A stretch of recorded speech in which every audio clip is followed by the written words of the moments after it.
And legal में एक बार फिर से आपका स्वागत है।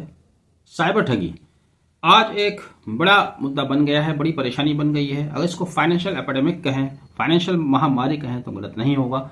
आज के दौर में शायद ही कोई शख्स ऐसा होगा जो फाइनेंशियल मैटर्स में इस साइबर ठगी का शिकार ना हुआ हो या शिकार होते होते ना बचा हो। अभी कल ही मेरठ के जयती नगर सोसाइटी से खबर चल रही थी कि एक रिटायर्ड स्टेनो से साइबर ठगों ने 2,48,000 रुपये ठग लिए।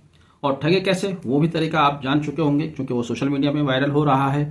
गेल गैस का कनेक्शन को ये बताकर कि आपका कनेक्शन डिस्कनेक्ट होने वाला है, उनको डराकर साइबर ठगों ने उनके अकाउंट की डिटेल लेकर उनके अकाउंट से 2,48,000 रुपये उड़ा दिए। मैं जब आपसे बात कर रहा हूँ, प्रैक्टिसिंग एडवोकेट हूँ, डॉक्टरेट हूँ। मेरे साथ भी 4 बार ठगी का प्रयास हो चुका है, लेकिन वो बेहतर रहा कि मैं समझ गया, उनके झांसे में नहीं आया। जो लोग ठगे जा रहे हैं उनको कानून से कोई उपचार नहीं मिल रहा है। सरकार की तरफ से अभी तक साइबर ठगों के खिलाफ कोई ऐसा सख्त न कोई कानून बनाया गया, न कोई कार्रवाई की गई, न कोई टास्क फोर्स बनाई गई, न कोई ऐसा एक्शन लिया गया जिससे साइबर ठगों के अंदर कोई डर पैदा होता। बल्कि हैरत की बात है कि आज तक साइबर ठगों तक सरकारी मशीनरी पहुंच ही नहीं पाई है। यानी कि ना आपको कानून की मदद मिल रही है, ना प्रशासन की मदद मिल रही है। फिर आप अब क्या करें? तो आप समझिएगा कि साइबर ठगी से सिर्फ बचना ही एक उपाय है। बचने की कोशिश करें, बचा कैसे जाए। बचने का बहुत सरल और साधारण तरीका है। आप इन तरीकों को अपनाइए, साइबर ठगी से आप बच सकते हैं। सबसे पहला, आप कभी भी किसी लालच में ना आए। आपको कोई कॉल आती है, कोई ऑनलाइन ऑफर आता है, उस ऑफर के चक्कर में ना पड़िए। अभी एक वकील साहब का ही मैं बता दूं, उनको ऑनलाइन ऑफर आया कि 1,200 रुपये में 4 किलो ड्राई फ्रूट्स, तो उनको लगा सस्ता है। जब बाजार भाव से कोई चीज़ आप सस्ती खरीदना चाहेंगे, लालच में आएंगे, तो जाहिर है कि आप कहीं गलत जा रहे हैं, आपके फंसने के चांस बढ़ जाते हैं।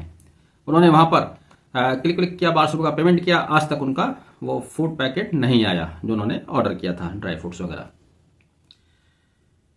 मैं बता रहा था कि 4 बार तो अटेम्प्ट मेरे साथ हो चुका। मिनट का बता रहा हूँ, रोजाना इतनी घटनाएं हो रही हैं। हर शहर से, देश के कोने कोने से लोग ठगे जा रहे हैं, लेकिन सरकार से आपको कोई मदद नहीं मिल रही। तो पहला तरीका इससे बचने का यही है कि आप लालच में ना आए। दूसरा, आप अच्छी तरह से इस बात को अपने जहन में बिठा लीजिएगा, आपका बिजली का कनेक्शन है, आपका गैस का कनेक्शन है, आपके केस हैं, कचहरी में मुकदमे हैं, आपका कोई गाड़ी का इंश्योरेंस है, आपका मकान का इंश्योरेंस, लोन है, उसकी इंस्टॉलमेंट जानी है। तो इन सभी मैटर्स में कोई भी ऐसा काम नहीं करें जो आप पहली बार करने जा रहे हैं। अगर आपको कोई भी ऐसी कॉल आती है, वो आपसे कुछ ऐसा करने के लिए कहता है जो आपके बैंक ने या बिजली विभाग ने या इंश्योरेंस कंपनी ने या आपके बच्चों के स्कूल कॉलेज ने पहले कभी नहीं कहा, पहले कभी नहीं किया, आप उस काम को बिल्कुल भी ना करें। जैसे कि अभी जयदेव का एग्जाम्पल मैं आपको बता दूं, उनके पास कॉल या आती है गेल कंपनी के नाम से, उसी के नाम का मैसेज टाइप करके भेज दिया जाता है कि आपका गैस का कनेक्शन डिस्कनेक्ट हो जाएगा क्योंकि आपने पेमेंट नहीं किया है। आप सोचिए क्या पहले कभी इस तरह का मैसेज आपके पास आया?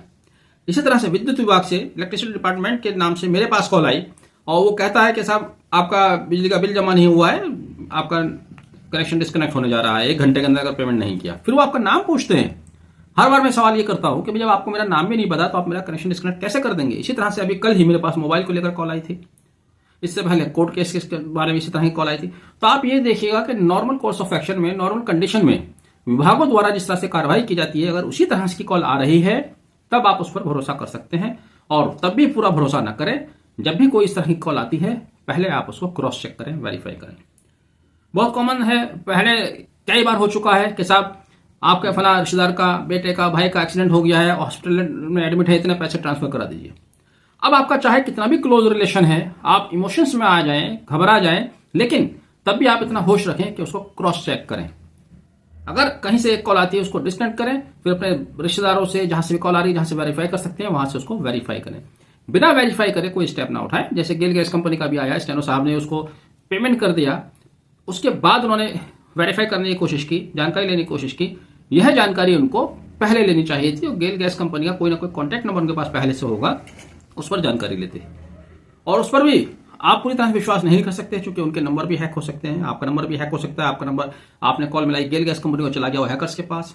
तो आप उनकी बोलचाल से भी अंदाजा लगा सकते हैं। अभी मैंने बताया विद्युत विभाग से मेरे पास कॉल आई, आपका बिजली का कनेक्शन डिस्कनेक्ट हो जाएगा, आप इस नंबर पे कॉल करें। मैंने वो कॉल किया तो उठी नहीं, फिर कॉल बैक आती है, बड़े अच्छे से प्यार से बात करते हैं। तो मुझे डाउट वहीं से हुआ। मैंने उससे कहा कि उत्तर प्रदेश राज्य का ऐसा कर्मचारी कौन है जो इतने प्यार से बात करता है, इतने सॉफ्ट मैनर्स में बात करता है, मुझे वहीं से डाउट हुआ। तो आप उनकी बोलचाल से भी अंदाजा लगा सकते हैं। जरूरत है कि आप धैर्य रखें, लालच में ना पड़े, क्रॉस चेक करें। और एक सबसे बड़ी बात, हालांकि अजीब व गरीब है, जो बुजुर्ग लोग या कम पढ़े लिखे लोग नेट बैंकिंग का इस्तेमाल करते हैं, यूपीआई का इस्तेमाल करते हैं, वही ना करो।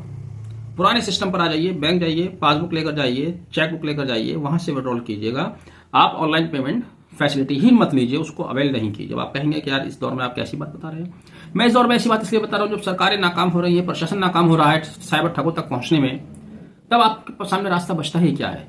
अभी पीछे एक रिपोर्ट आई थी कि देश भर में, पूरे देश से साल भर में 50,000 करोड़ का घोटाला प्रति वर्ष होता है, उसके बावजूद भी सरकारों को चिंता नहीं, प्रशासन एक्टिव नहीं हो रहा है। तो आपके पास रास्ता क्या है? तो रास्ता यही है कि जो एडवांस पेमेंट सिस्टम आ रहे हैं उनको आप त्याग दें, पुराने सिस्टम पर रहिए और सावधान रहिए, कभी भी लालच में नहीं आइएगा। और कोई भी आपके पास इंफॉर्मेशन आती है, पहले उसको क्रॉस चेक कीजिए, तब उसके ऊपर कोई स्टेप उठाइएगा। आपने वीडियो आखिर तक देखा है, इस वीडियो को आगे जरूर शेयर कीजिए ताकि लोग होशियार रहें, सावधान रहें। बाकी और जिस तरह के एग्जाम्पल मेरे साथ हुए उनको मैं आपके साथ बाद में शेयर करूंगा।